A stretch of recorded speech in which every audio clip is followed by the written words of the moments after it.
Alright, man, so today we got a surprise announcement of 3 new gameplay trailers for Bleach Rebirth of Souls. In this case, a new Ichigo trailer, a Rukia trailer, and also an Uryu trailer. They're all a minute long, so it's going to be a relatively short video, but let's check them out. Alright, so first up, we're going to start off with Ichigo, right? I mean, we kind of already saw his gameplay, but I'm willing to watch it again. Give me anything Rebirth of Souls related.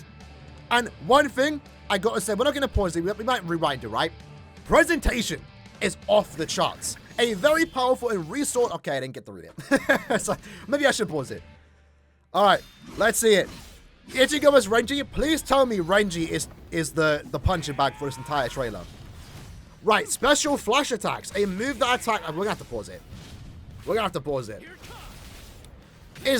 Was that a white Ichigo attack? Okay. Reverse fate. Renji's getting a comeback. Look at the Bankai. Come on, baby. Return the tide of battles. Man. Transforming this game is going to be so fun. Look at that. The hollow mask. How do we transform into that, though? That's the question. Can we transform again? Is that like an Ultra Awakening? Cool. That's it. I appreciate the style of that trailer. But let's rewatch it. Let's pause it. Because I need to see what they have to say. You know, we learned a couple days ago the actual core gameplay and how this game's going to work. It's different. But it looks fun. It looks quite competitive, too. A very powerful and resourceful fighter, Ichigo is a substitute Soul Reaper who fights using his sword and hides an unknown power within him. Are they teasing the Quincy stuff? Watching it now, I'm pretty sure they mean his hollow powers. All right, get ready. Let's see it. Nice little cheeky combo, so reverse. A reverse action is the key to offense and defense in this game. In addition to the effects of the normal reverse action, Ichigo is given various enhancements, such as a boost in basic performance, changes in some actions, and an increase in damage from the Kikon move. I gotta say, I kind of like that they are using a lot of Bleach terminology here. Soul Resonance is kind of doing the same thing. It might be a bit confusing at the start, but I think over time everyone's going to get used to it. So special flash attack, a move that attacks while charging forward. A little lunge forward, okay. Little Brave Souls terminology there. When successfully executing the attack, it can be continued if an additional input is made during the attack. So a little cheeky combo. So it looks there. Okay, that's kind of cool. So he lunges forward, and I think the additional combos, you flashed it behind them to get a back attack, and then you can continue the combo there. And then send them flying, and maybe you can follow up with that. I also realize I'm kind of blocking the text, but I'll read it out. So in this case, he has a spiritual pressure move, Wielding. An attack used by a wielding Zangetsu that momentarily makes Ichigo invincible. We have invincible attacks in this. And with that, an additional power attack is activated when it successfully hits. My thing is, Ichigo doesn't do that. I like it, but is he swinging his is he swinging Zangetsu like it's like White Ichigo did when he has it on the... Yeah, he's literally swinging it like White Ichigo. Is that not crazy? He doesn't really do that, but I'm down for it. And that's one thing that we have seen, by the way. We've seen a lot of these like in-game cutscenes during battles like this, for example. Like Renji just like countered Ichigo, comes behind him, which is kind of cool, and then he gets the attack on. So maybe that's like one of the reverse actions. It looks like in this case, Ichigo... maybe taking some battle damage, and maybe that is actually the indicator for him to transform. So in this case, Awakening, Ichigo's performance, speed, and defense dramatically increases, as well as the number of additional special flash attacks, allowing for more aggressive attacks to be carried out. That's what you expect when you activate Bankai, right? So that kind of makes sense, and we can kind of see it too, a little air combo. Renji's blocking it. We see that he has the half mask, which is kind of cool. We don't get to see how that transforms into that, but I'm down for it. And I guess they say here, Ichigo as a character is a high damage to the opponent and easy to handle. So maybe we're going to get some more complex characters, which might be our next character. So let's check out Rukia. Because best believe we're saving Uryu for last. Maybe we shouldn't. I don't know. But Uryu can be kind of cool because he's like the only Quincy that will be playable, right? Unless we get Stormreacher as DLC. Let's go, baby. Let's go, baby. Soda and a Shurayuki. A kind-hearted Soul Reaper with an old fat... Okay, never mind. This is the first time we're seeing Rukia, though, so let's check it out. Yeah, is Roger just the stunt? The dummy? Shakaho as a... Yeah, Rukia's just going to be Kido attacks. That's kind of cool. So Katsui, nice. Is that free Hado moves in the attacks? Renji getting a little combo. So yeah, that looks like when that animation happens, you activate your Shikai? Okay. Okay, so that's her awakening as a Shikai. Oh, that's going to be so cool. Yeah, so she completely changes, right? Her base character is going to be just like a bunch of Kido attacks. And then her awakening is going to be the Shikai. I would have thought she would have started in Shikai. But I guess that makes sense. I guess they give everyone an awakening. That does, in a way, make sense, right? Rukia, a kind-hearted sword, but with an old-fashioned way of speaking. I don't think I ever realized that. Am I a fake fan? I'm not Japanese, so maybe that's why. But with that, she has plenty of resources to adapt to opponent in battle. I mean, I think we saw 3 Kido attacks there, right? So a cheeky combo there. Signature move is Shaka Home. Let's move to the right. Creates combos and various forms of power with a Shaka Home by holding the input. So even though she has only 1 attack here, it looks like you potentially have a lot to go here with this, this Hado attack. I gotta say, it's really cool to see Hado attacks. Her next move, Spiritual Pressure move 1, Hado number 4, Byakurai. Release while stepping backwards, so you can use like a counter attack. Get yourself some distance, keep away from your opponent, but also potentially attack them at the same time. But just like Ichigo in this case, Byakurai makes Rukia momentarily invincible, allowing for punishing attacks. So is everyone going to have an invincible attack? Maybe.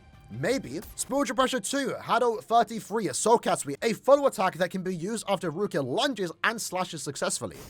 Okay, that looks cool. Hopefully, you can follow up with that too. And then now we have, that's a really cool awakening, I'll be honest. So awakening, releasing Shikai, Soudei no Shirayuki, strengthens Rukia's overall capabilities and transforms her spiritual pressure moves to complement Soudei no Shirayuki. So if anything, Rukia might be the most different character upon awakening, because now she actually uses her Shikai abilities, right? And they look really cool, by the way. I mean, granted, Shikai Rukia is not the most flashy character, but I'm liking the looks of her attacks here. Can you really imagine what Bankai Rukia is gonna like? Like, I don't think we're gonna get this in this game, maybe in the sequel, but damn, 1000-Year Blood War in this style is gonna be so cool. But so is this, I can't lie. And they say, yeah, and I guess Rukia's character can be best described as a strong restraint character with an array of abilities for many situations. So she might be a more technical character.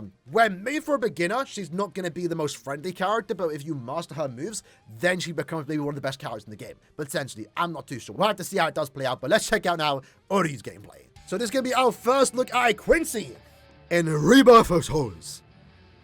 Let's see it. Quincy Cross. I'm kind of curious what his awakening is going to be. It's not going to be his Letzt Stil, is it? A proud Quincy who pierces his enemies using a variety of long-range attacks. So he's going to be a Zuma character? A Homer? Is that what you call it in fighting games? Homing character? What map is this? What map is this? Quincy Arrow. Seal Schneider. I think I said that right. I'm quite proud of that pronunciation. Yeah, so it looks like every character can have like that animation. Okay. Okay, Rianso... I can't read that. I went by too quick. Oh, you're kind of cool when he awakens, though. The question is, though, are we going to get Let's... Oh, he does do Let's Stil once! Hold on! Why am I surprised? This is... Hey, that's kind of guess! No way! That wasn't his awakening, though, was it? Let me go back. I was literally going to say, is his Let's Stil going to be like a separate character? Am I confused? What map is this? I generally don't know what map this is. At first thought, I'm thinking, what do you call like Wake Mundo, but it's not that. Then I'm thinking Hell, but it's definitely not that either. I don't know. This isn't an inner world, is it? It might be Ichigo's inner worlds, but I don't see any buildings. This is mostly like construction. I guess maybe that's it. It's just a construction building in Karakura Town. But Uryu's special move, Spiritual Pressure move number 1, is a Quincy Arrow. Fires an arrow forward. If the attack hits the opponent, Uryu can then use Haiden Yaku to move in front of the opponent and does a follow-up attack that fires numerous arrows. So even though he's a ranged character, it looks like he has some potential melee combos to, you know, use, right? I don't think they really show that there. Special move number 2. By holding Schneider, Uryu absorbs an opponent's attack and fires back a powerful attack of his own. So this looks to be a parry attack, right? If you know your opponent's about to start a combo, you can then activate that, as you can see there. Activates it. Oh, that's kind of cool. That's actually a really cool attack. A bit of a slow startup to it, so I'm not sure how practical that's going to be. I mean, maybe then again, I think Ichigo pauses mid-combo, right? Like if we see here, he's going to... No, he's guarding, never mind. Okay, so that's kind of cool. And that makes sense. That honestly might be one of like the best attacks for him, because if he is a ranged character, you want to keep a distance. So, you know, if your opponent's keeping the pressure, he's staying too close to you and you can't really get your attacks off, that's when you're going to want to use your spiritual pressure mid number 2. And then, yeah, this is going to be his awakening.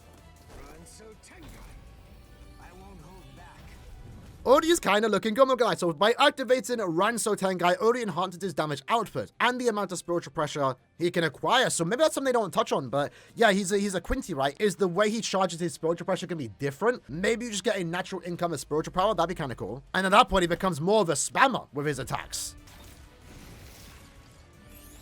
Yeah, and you can see there, his combos are looking actually really cool. And then we have his awakening, right?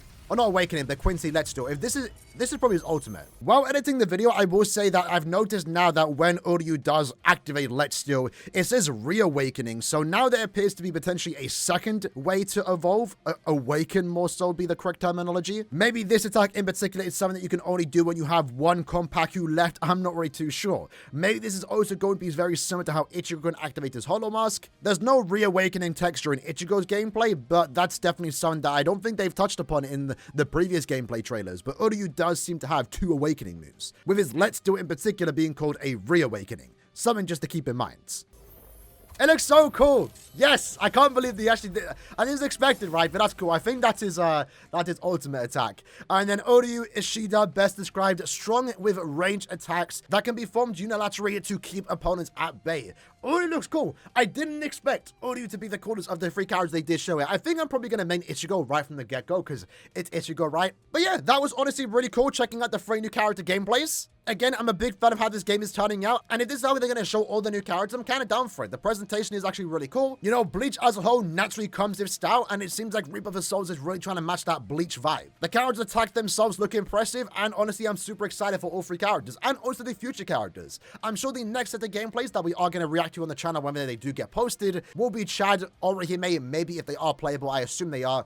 Obviously, then we're going to see Renji and Byakuya, and at that point, we're going into uncharted territory, finding out characters that we don't know are officially confirmed in this game. But characters that we can expect to show up, of course, are characters like Kenpachi. I'm excited to see Kenpachi. Let me take off his eye patch. That's going to be so cool. Either way, though, that's the gameplay for the 3 new characters. Hope you guys enjoyed the video. Let me know how you like to feel about these characters in the comments below. I'll see you guys next time. Take care, and peace.